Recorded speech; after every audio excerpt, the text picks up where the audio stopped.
And as I understand, you were the center, you were the director of their center, I meant to say. Yeah. How did you come to be the director of this center? That came just with the task of building the institution also. And so you were involved from the beginning, ground? From the very beginning, from literally below the ground. Below the ground? Below the ground, because at that time it was just a hollowed ground. It was a hollowed ground. That's right.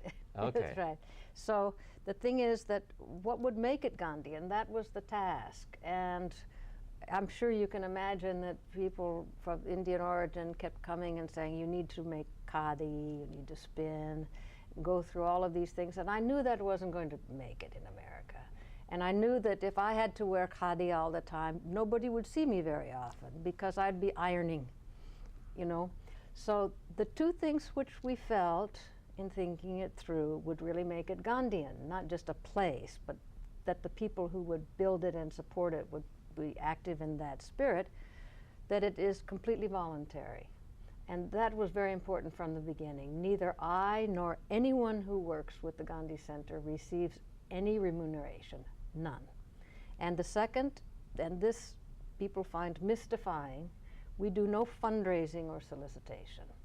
It's completely non-profit, federally identified, but it is also... So it's a tax exempt? Tax exempt, yeah. And also we exist on the kindness and willingness of people to offer resources, and I consider that our resources are not just monetary. Our major resource is human resource, and we depend on people to do the work.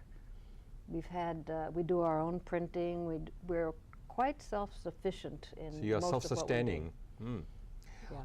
Now you mentioned with regard to the fact it's a tax exempt from the IRS, which Yes. is the United States government. Yes. And you also mentioned that in terms of financial support, and the most important is not just the financial, but the human capital as well. Yes. So the question is, what is the name of its support, financial otherwise? Where does it come from? So it's the people give you the money, donations. Individual it's a donations. voluntary donations. Voluntary donations. We have never applied for a grant. It's entirely voluntary donations. And how many people work there, and what is your budget, and how are you able to sustain this wonderful thing what you do for our nation? And thank you for doing so. Thank you. You know, I kind of consider that the Gandhi Center and its outreach is a cottage industry. That's our industry. Our budget is like any household budget, not to go beyond its means. Beyond your means. Idealistically, yes. And but we have, for instance, in the human labor, we've had someone who was a retired FBI regional director who did our printing. We've had people who are engineers, and engineers do mowing the lawn and things like that. So you're being very innovative. Yes. in utilizing wisely human potential, human resources. Trying to, yes. Very well said. Yes. There are other Indian centers named for Gandhi in America. How are they connected with yours, and how are they similar? Well, I've been at the dedication of several of them in Ohio. All over the country? In this country, I've seen them, I've known their directors, and in fact, if I may say so, I've had invitations for us to open centers or be affiliated with them and directing them. But you know, I think that the heart of any Gandhian institution has to converse with the community in which it's located. Mm-hmm. So that, for instance, in Washington, the strength of our Gandhi Center, being this nation's capital and the capital of the world, has been to draw on the educational facility, the culture, and so forth. Whereas there might be a Gandhi Center in Kansas or in Idaho, and it might be centered with the interests and the strengths and talents of farmers and the laborers and the community there.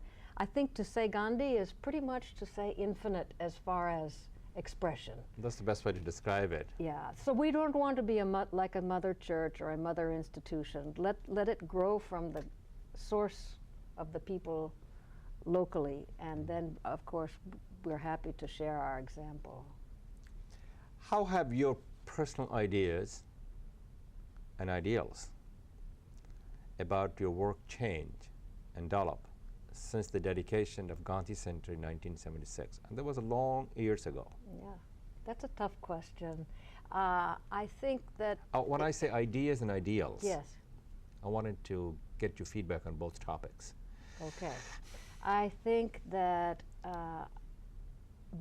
that it would answer both to say that not just the relevance of Gandhi, but the importance of Gandhi's major thematic values of his life are more necessary and always accessible, but we need to be educated to them. And I'm not talking about nonviolence as a not hit back psychology. That's as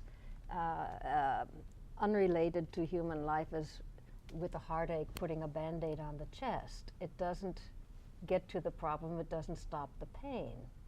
So Gandhi's nonviolence is very strategic.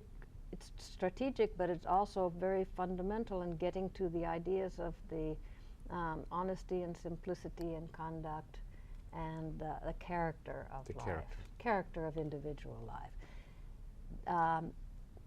If I can say it's changed, it's just augmented. Augmented. Yeah. Very well said. Thank you. For the better. I hope. I hope. As I understand, you've written 2 books on Gandhi. Yes. Unfortunately, I do not have it, so I cannot show it to the audience, but I'm sure you'll bring it back some other time. They are not the biographies as such. No. Please tell us briefly about your ideas in writing them. They kind of would show the progress of my ideas too, because they're each constructed basically from the talks and interaction that I've had with people in my work. The first one is called Mahatma Gandhi, An American Profile. And I've tried in this book to relate Gandhi's ideas in such a way that they seem neither foreign nor remote to people in this country or abroad. And I trace them back in their link to, believe it or not, beginning with the American Indian. American Indians. With Emerson and Thoreau. Yes. So not so much politics and current social issues or those, but that idealism. And then the second part, bringing Gandhi's basic ideas. The second book was written also from basic talks at different places, and it goes into what are the characteristics of one who practices ahimsa in the world today? Mm-hmm. What is the projections of Gandhi for the future? What were Gandhi's ideas with education? Topics like that. Even the World Bank, several times I was invited to speak on Gandhi's economic principles, his ideas of trusteeship and so forth. So some of those principles and theories that are still very much relevant to the current environment that we live in today in a modern world? You know, I'll put the answer to that Morarji Desai gave when he spoke at the Gandhi Center. He was a finance minister. Prime Minister. Yes, he was. When he was Prime Minister. Yes, absolutely right. And he kind of put it in a nutshell, and he said, is truth irrelevant at any time?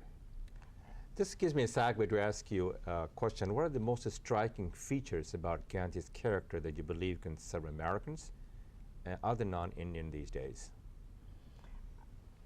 I would say that the one is his comprehensive ideal of life and the oneness of God, called by any name, nature, and person. That would be a spiritual GNP. A spiritual GNP.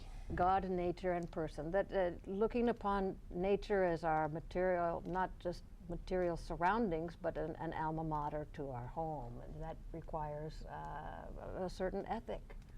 As you know, Martin Luther King, who was a great leader of our nation, who inspired all of us in America, took the page out of the Gandhi's book on the nonviolent movement. Mm-hmm. As a result of that, we have President of the United States, Obama, who's an African American. That is a great story. It is a wonderful story. And I think that is what America is all about. Yes, yes it is. And I want to thank you for what you do for our nation. What is your vision for the next steps as you move forward with your journey? And you and I will not be there for many years after several years. So what legacy would you leave behind? I would say, as Gandhi would do, one step at a time. You know, we see the figure of Gandhi that looms so large, but we often lose sight of the fact that the steps that he took were the steps that can be taken by any person, but he took them one step at a time, and that was his immense yoga. Mm-hmm. Immense yoga. Yes. And you still practice the yoga. That is it. That is it. That is it. So your vision to build upon what you have founded and what you worked on for the next generation to take to the next plateau in their journey. To give them every invitation and opportunity to participate in the life and discover in themselves the power and the benefit of doing so, and sharing. Gandhi, as an Indian American, he was my hero. He was father of our nation. And what you do for him, we are proud of you, what you do. And thank you for coming. I hope our path will cross again. I do and too. you will come back to our show again. My pleasure. That is our show. Until next time, this is Frank Islam.